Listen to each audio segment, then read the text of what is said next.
guys, maulan na Saturday. Ayan, at naka-jacket na ako guys kasi nga sobrang lamig. Ayan. Ang pangit ng panahon guys, oh. Ayan, sobrang traffic pa. Grabe. Kaya guys, ingat tayo ngayon, lalo na sa mga bumabiyahe. Ayan, sobrang traffic. Pangit ng panahon, madilim.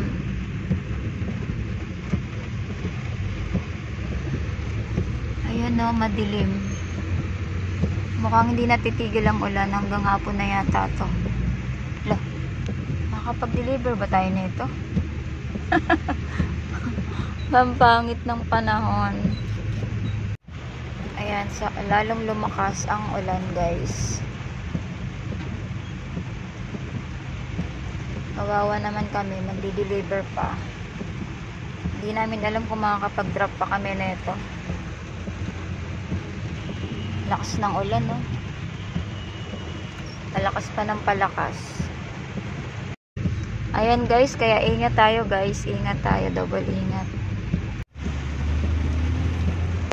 Ayan, grabe ang lakas ng ulan, ang traffic pa.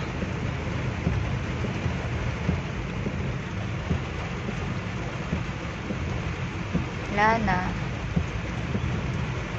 Uuwi na kami nito. Buti pang matulog na lang. Lah, grabe. Pag-U-turn sa 120 Mindanao Avenue, South. Ayan, kawawa na yung mga nakamotor. Ingat-ingat sa mga nakamotor. Naku, baha na naman to, sigurado.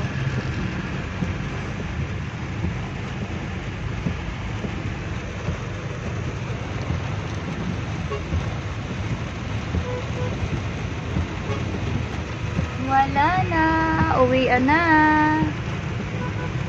Matulog na lang kasi malakas ang ulan. Mukhang hindi natitigil. Uy, ingat. Malupit kang truck ka. Ay, ano ba yan?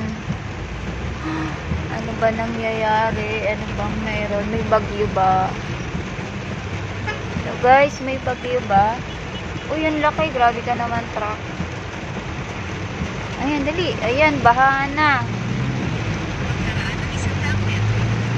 Lumabas pa ng Mindanao Avenue, South Service Road. Ayan na guys, baha na.